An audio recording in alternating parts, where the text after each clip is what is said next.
ஓம் சாய்ராம். என் அன்பு செல்லமே, என்னுடைய அழகான தங்கமே, என்னம்மா வாழ்க்கையில் பிரச்சனையா? அதுவும் வேறொரு பெண்ணால் உன்னுடைய துணைக்கு பிரச்சனை. உன்னுடைய துணை ஒதுங்கி போனாலும் அந்த பெண்ணோ விடுவதில்லை. எப்பொழுதும் எல்லா விஷயத்திலும் தொந்தரவு, எப்பொழுதும் எல்லா விஷயத்திலும் நோட்டமிட்டுக் கொண்டே இருக்கிறார்.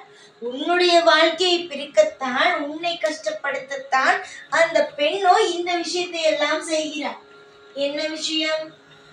உன்னுடைய துணையை கஷ்டப்படுத்துவது, எங்கு போனாலும் அங்கு நிற்பது, எங்கு போனாலும் பேசுவதற்கான முயற்சிகளை செய்வது. இப்படி ஒரு கணவனுக்கும் மனைவிக்கும் இடையே ஆணோ பெண்ணோ வருகிறார்கள் என்றால் அது எந்த விதத்தில் மன உளைச்சல்களை தரும் என்பதை நான் உணர்கிறேன். உன்னுடைய மனமானது எந்த அளவுக்கு கஷ்டப்படுத்துகிறது என்பதை நான் உணர்கிறேன். முக்கியமாக அது தவறான ஒரு பெண்ணாக இருந்தாலும் சரி, இல்லையா உன்னுடைய துணையுடைய கூட பிறந்தவர்கள் உன்னுடைய வாழ்க்கை கெடுப்பதற்காக தப்பாக அவள் இதை செய்யவில்லை, அதை செய்யவில்லை, என்ன ஒரு மாதிரி பார்க்கிற அப்படின்னு பேசினாலும் சரி, உன்னுடைய கணவனுடைய தாய் உன்னை தவறாக பேசி உங்கள் இருவரையும் பிரிக்க முயற்சி செய்தாலும், எதுவாக இருந்தாலும் தவறுதான். எதுவாக இருந்தாலும் ஒரு பிள்ளையை, ஒரு ஆணும் ஒரு பெண்ணையும் எப்பொழுதுமே யாரும் பிரிக்க முயற்சி செய்யக்கூடாது. கணவன் மனைவி என்ற ஒரு உறவு மிகப்பெரிய ஒரு உறவு. அதற்கு இடையே யார் வந்தாலுமே அது மிகப்பெரிய ஒரு பாவத்தில் எழுதப்படும். அதை நினைக்கிறார்கள், இந்த ஜென்மத்தில் எது செய்தாலும் என்ன, அது பார்த்துக்கலாம் அப்படின்னு. ஆனால் இந்த ஜென்மத்தில் சிலருக்கு அந்த நிமிஷமே தண்டனை கிடைக்கிறது, சிலருக்கு கொஞ்ச நாள் கழிச்சு தண்டனை, சிலருக்கு எல்லா விஷயத்தையும் கணக்கில் எழுத வைத்து அதற்கு பிறகு தண்டனை கிடைக்கப்படுகிறது. இதுதான் உண்மை. உன்னுடைய வாழ்வில் நீ என்ன செய்கிறாய்? யாருக்கும் துரோகம் செய்யவில்லை, எந்த ஒரு விஷயத்தையும் யாருக்கும் எப்பொழுதும் கெட்டது கூட நினைப்பது இல்லை. நீ உன்னுடைய வாழ்க்கையை வாழ்ற, உன் வாழ்க்கையில என்னென்ன நடக்கணுமோ அது எல்லாத்தையும் தெய்வத்திட்ட கேட்டு பெற்றுக்கொள்ற. இதுதான் நடக்குது. ஆனா இதெல்லாம் புரிஞ்சிக்க முடியாம, இந்த விஷயத்தை எல்லாம் சகிச்சுக்கவே முடியாத சிலர் உன்னுடைய வாழ்க்கைக்குள்ள புகுற பாக்குறாங்க. ஆனா அதுக்கு உன்னுடைய துணையும் விடவில்லை, நீயும் விடவில்லை. இருவருடைய ஒற்றுமை அவர்களை பேசத்தான் வைக்கிறது தவிர உன்னுடைய வாழ்க்கையில் முழு அளவுக்கு கஷ்டப்படுத்த, அதாவது பிரிப்பதற்கான முயற்சிகள் எடுக்கிறார்களே தவிர, ஆனால் அவர்களால் அது உண்மையாக பிரிக்க முடியவில்லை. இதுதான் உண்மை. நீ நினைக்கலாம், ஐயோ என்னுடைய துணை என்னை விட்டு போயிடுவாங்களோ, என்னுடைய துணை இப்படிலாம் வர வர என் பேச்சு கேட்கறதே இல்லையே, தப்பான வார்த்தைகள் எல்லாம் பேசுறாங்கன்னா அவர்கள் மேல் இருக்கும் கோபத்தை உன் மேல காட்டுறாங்க, அவ்வளவுதானே தவிர உங்களை விட்டு உன்னுடைய துணை எங்கும் போகாது. வேறு யாருமே இல்லை. இருவருக்கும் நடுவே சண்டை வந்தாலும் நீங்கள் தான், இருவருக்கும் நடுவே பிரிந்து போனாலும் சேரப்போவதும் நீங்கள் தான். ஆக மொத்தம் உங்களுடைய வாழ்க்கை உங்களுக்குத்தான். இதை கெட்ட விதமாக சிலர் பிரிக்க வந்தாலும் சரி, இல்லை கூட பிறந்தவர்கள் பிரிக்க வந்தாலும் சரி, யாரா இருந்தாலுமே, பெத்த தாயா இருந்தாலுமே உங்களுடைய உறவுக்குள்ள வர முடியாது. அதற்கான முயற்சி எல்லாம் எடுக்கலாம். காரணம், அவர்கள் எதற்கு உன்னை பிரிக்க பார்க்கிறார்கள்? காசு, பணம். திருமணத்திற்கு முன்பு உன்னுடைய கணவனுடைய பணம் எல்லாம் அவர்கள் குடும்பத்திற்கு போனது. இப்பொழுது உன்னுடைய குடும்பம், உன்னுடைய வாழ்க்கை என்று ஆன பிறகு அவர்கள் அதே மாதிரியே பணத்தை முழுவதும் தான் கையிலேயே கொடுக்க வேண்டும், தன்னையே பார்த்து கொள்ள வேண்டும், நீ எங்கிருந்து வந்தவள் தானே என்று அவர்கள் அப்படி நினைக்கிறார்கள். அம்மா அப்பா இத்தனை பேரை விட்டுட்டு ஒரு குடும்பத்துல நீ இருக்கன்னா எத்தனை மனவேதனையோட இருக்க. ஆனா அதை புரிஞ்சிக்காத சிலர் உன்னுடைய குடும்பத்துக்குள்ள புகுறணும்னு பாக்குறாங்க. ஆனா அதுக்கெல்லாம் 1% கூட வாய்ப்பில்லை. முயற்சி எடுக்கலாம், உன்னுடைய குடும்பத்தை பிரிக்கணும், உன் குடும்பத்தை வளர விடாம ஆக்கணும்னு அதிகமான முயற்சிகள் எடுக்கலாம். ஆனால் ஒரு முயற்சியும் அவர்களுக்கு வெற்றியை கொடுக்காது. நீ எப்பொழுதும் ஒன்றே ஒன்று நினைப்புல வச்சுக்கோ, நீ தோத்து போக மாட்ட. உன் வாழ்க்கையில இப்போ இருக்கிற குடும்பம் சந்தோஷமாக இருக்கும். இப்பொழுது அந்த பெண் உன்னுடைய துணையை கஷ்டப்படுத்தலாம்.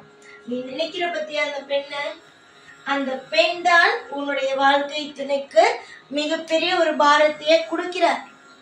அந்த பெண் நிச்சயமாக உன் வாழ்க்கையில் இருந்து ஒதுங்குவார். நிச்சயம் உன் வாழ்க்கையில்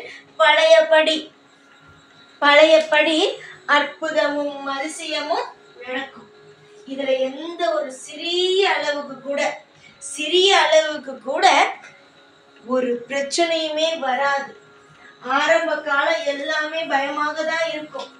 ஆனா நான் தான் சொல்லிட்டேன்ல, அம்மா உன் குடும்பம் பிரியாது, உன் குடும்பம் ஒற்றுமையா தான் இருக்கும்னு. இதற்கு மேல என்ன கவலை பயம்? எதற்கு இதெல்லாம்? வேணாம், விட்டுரு. ஐயோ நம்ம குடும்பத்துல எப்படி நடந்துருமோ, நம்ம விட்டுட்டு போயிடுவாங்களோ, நம்ம இப்படிலாம் வாழணும்னு ஆசைப்பட்டோமே, ஆனா அப்படிலாம் நடக்குமா? இதெல்லாம் வேணவே வேணாம், கவலையே வேணாம். சந்தோஷம் மட்டும்தான் உன் மனசுல இருக்கணும். ஒவ்வொரு நாளும் நமக்கான தெய்வம் நம்மளை கைவிடாது, நமக்கான தெய்வம் நம்மளை பார்த்துக்கும் அப்படிங்கிற உனக்கு நம்பிக்கையும் அப்படிங்கிற ஒரு நல்ல விஷயமும் மட்டும்தான் உனக்கு வேணுமே தவிர, என்னடா இது இப்படியெல்லாம் நடந்துருமோ அப்படிலாம் நடந்துருமோ எப்பவுமே வேண்டாம். சிரி, உன்னால எவ்வளவு சிரிச்சு சந்தோஷமா ஒரு வாழ்க்கையை நடத்த முடியுமோ நடத்து. யாரெல்லாம் குறுக்க வராங்களோ அவங்களால நான் பார்த்துக்கிறேன். நிஜமா தான் சொல்கிறேன், உன் வாழ்க்கையில் யாரெல்லாம் குறுக்க வராங்களோ அவங்களால நான் பார்த்துக்கிறேன். நீ பயப்பட வேணாம். எதற்குத்தான் பயப்படுவது? ஒவ்வொரு விஷயத்திற்கும் மற்றவங்களுக்காக பயந்து வாழ்க்கையை வாழ்கிறது ஒரு வாழ்க்கையா? மற்றவங்களுக்காக தப்பு செஞ்சால் பயந்து வாழலாம். ஆனால் தப்பே செய்யாமல் எதுக்கு நீ பயந்து வாழணும்? தப்பு செய்கிறவன்லாம் சந்தோஷமாக தான் இருக்கான். தப்பு செய்யாமல் நீ எதுக்கு பயந்து வாழணும்னு நினைக்கிற? பயந்து நீ வாழவே வேணாம். சிரிச்சுக்கிட்டு உன்னால் எவ்வளவு தூரம் சந்தோஷமாக இருக்க முடியுமோ சந்தோஷமாக இரு. நீ நினைக்கலாம், ஐயோ என்னுடைய கணவர் அந்த பெண்ணானவள் பிரித்து விடுவாளோ அப்படின்னு. யாரையும் உன் கணவனை உன்னை விட்டு பிரிக்கவே முடியாது. உன் வாழ்க்கை துணை எப்பொழுதும் உன்னோடு தான் இருக்கும். இதற்கெல்லாம் மற்றவர்கள் நினைக்கலாம், ஜெயிக்கலாம், இந்த பெண்ணுடைய வாழ்க்கையை கெடுக்கலாம் அப்படின்னு. ஆனால் அதற்கெல்லாம் 1% கூட வாய்ப்பு கிடையாது. நான் வாய்ப்பு தரமாட்டேன். யாருக்கும் என்னுடைய பிள்ளையுடைய வாழ்க்கையை பங்கு போட விடமாட்டேன். அதே போலவே எப்பொழுதும் ஒற்றுமையாகவும் சந்தோஷமாகவும் திருப்திகரமாகவும் தான் என்னுடைய பிள்ளையை வாழ வைப்பேனே தவிர, எந்த ஒரு நிமிஷமும் என்னுடைய பிள்ளை கண் கலங்கி நிற்க விடமாட்டேன். என்னுடைய பிள்ளை நிம்மதியாக இருக்க வேண்டும், சந்தோஷத்தோடு இருக்க வேண்டும். ஒவ்வொரு நிமிஷமும் எல்லா நொடியும் என்னுடைய பிள்ளை அமைதியான ஒரு வாழ்க்கையில் வாழ்ந்து, நிச்சயமாக ஒவ்வொரு நாள் அவளுக்கு பிடித்தது போல வாழ்ந்து அமோகமான ஒரு எதிர்காலத்தை பிடிக்க வேண்டும் என்பது மட்டுமே தான் என்னுடைய எண்ணம். துரோகிகள் இருப்பார்கள் தான் வாழ்க்கையில். இந்த பூமியில் நீங்கள் பிறந்துவிட்டீர்கள், ஆனால் அதிக துரோகிகளும் அதிகமான காயத்தை கொடுப்பவர்களும் இருப்பார்கள் தான்.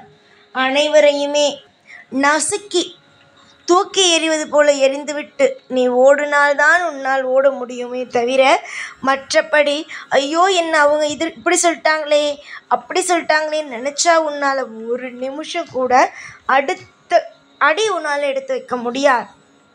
புரிகிறதா? அதனால் எப்பொழுதும் ஒன்று தெரிஞ்சுக்கோ, நீயா இரு. உன் வாழ்க்கையில் எது கிடைக்கணுமோ அதை நான் கிடைக்க வைக்கிறேன்.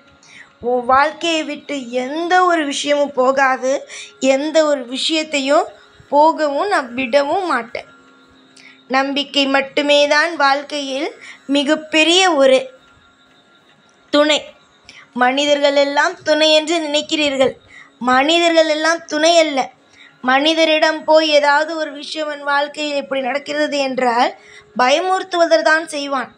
ஆனால் உனக்குள் இருக்கும் நம்பிக்கையானது உன்னை இன்னும் இன்னும் இன்னும் அதிகமான சக்திகளை உண்டாக்கும்.